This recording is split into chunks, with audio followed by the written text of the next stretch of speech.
Hi friends, welcome back to my channel, or welcome if you're new here. My name is Maddie and today we're making pumpkin pie.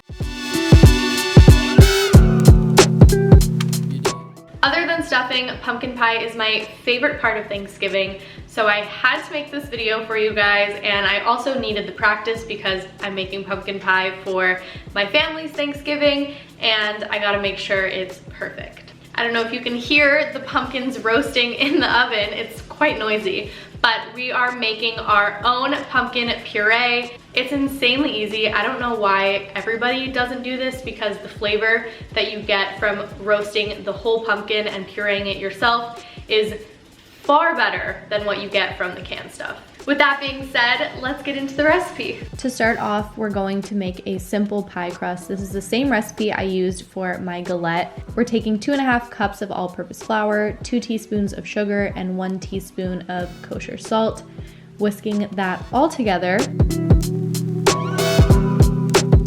And then we're going to add in 1 1/4 cup or 2.5 sticks of unsalted butter that have been cut into 1-inch cubes and chilled. You're just gonna pinch the butter and the flour and get it all scraggly and broken up so there's no large chunks, but it's not gonna become a cohesive dough yet.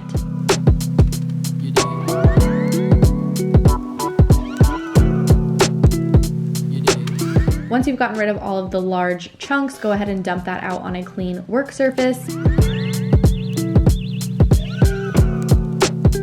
You're going to add 1 tablespoon of apple cider vinegar or white distilled vinegar and 1/4 cup of ice cold water, and just start mixing it together with your hands. Hopefully you like to get your hands dirty because this is very hands-on and messy, and you're just going to knead your dough until it comes together. It takes a little bit, but I promise it will happen. It seems like it won't, but it will.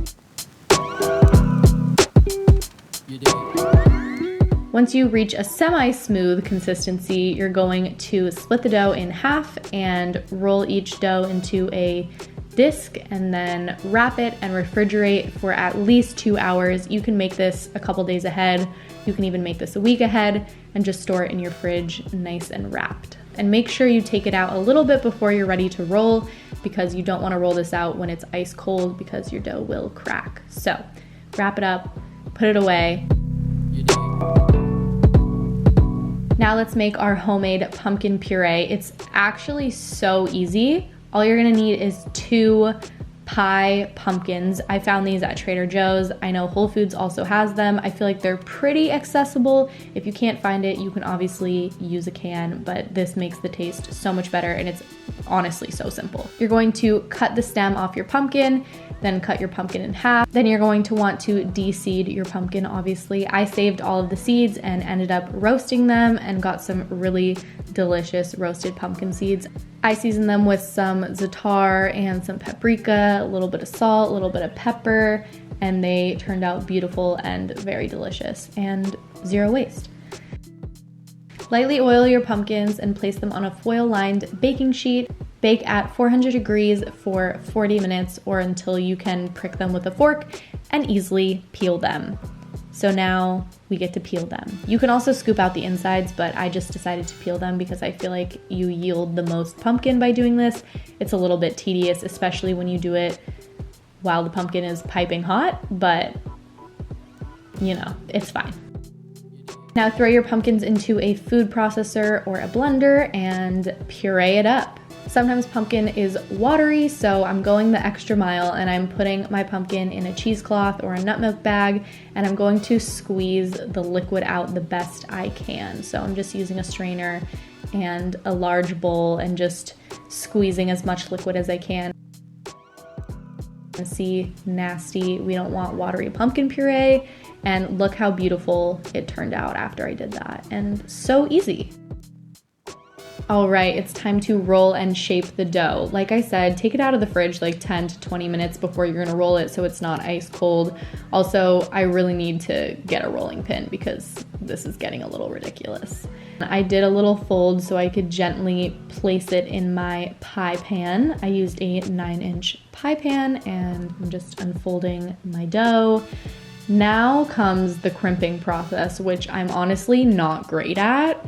It took me quite a while to get something that I was really happy with, but your pie will look unique and it's handmade and it's made with love, and that's all that really matters. But this was honestly quite a process.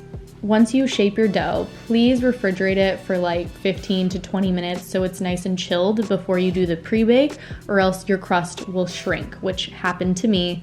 It's fine, it's not that big of a deal. So now with your chilled and shaped pie dough, we're going to pre-bake the crust. So you just want to weigh it down with some rice or some dried beans, or if you have pie weights, just place it in there and you're going to bake it at 400 for about 15 minutes. Then you're going to take out your pie weight and bake it again for another 10 minutes. Nobody wants an underdone pie crust, so make sure you pre-bake. All right, now it's time to make the pie filling. So you're gonna take 15 ounces of your roasted pumpkin puree, or a can if you must. To that, you're going to add 1 1/4 cup of sweetened condensed milk. We're adding 2 whole eggs and 1 egg yolk. And to that, you're gonna add all of your spices, which are ground cinnamon, ground ginger, ground cloves, freshly ground nutmeg, vanilla extract, and a pinch of salt. I'll have all the exact measurements written on the screen, but you can also honestly eyeball this if you know your spices. We're gonna whisk it up. Now it's time to pour your filling into your crust. Make sure your crust has come to room temperature. Pour it in, and then you're going to pop it in a 325-degree oven for 1 hour. Also, don't forget to tap out any little air bubbles you have. I left a few and it was fine, but tap it out a little bit.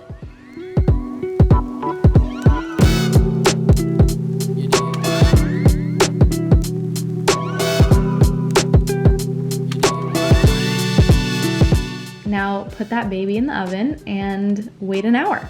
As our pie is finishing up, we're gonna make a little homemade whipped cream. I just put some heavy cream and probably a tablespoon of sugar in my stand mixer and just whipped it up. Once your pie is out of the oven, let it come to room temperature and then chill it before you eat it, because room temp pumpkin pie is weird. So I let mine chill overnight, and look how beautiful it is. Like I said, the crust shrunk a little bit, but it's fine. It still looks beautiful, topped with some whipped cream and some fresh nutmeg, and just wow. I mean, gorgeous. Going to dig in. It's honestly so good. Like one of the best pumpkin pies I've ever had. The crust is light and flaky. It did shrink a little bit. Well, I would rate this pie 10 out of 10, I think. Like I said, one of the best pumpkin pies I've ever had. That's all for today's video. I really hope you guys enjoyed, and I cannot wait to see all of your beautiful pumpkin pies. So be sure to send them to me on Instagram. Don't forget to give this video a thumbs up, subscribe, turn on my post notifications, and leave a comment down below if you enjoyed this. It really helps me out. Please subscribe, or don't, but please do. Thank you so much for watching. I hope you have a beautiful rest of your day, and I'll see you in my next video. Bye!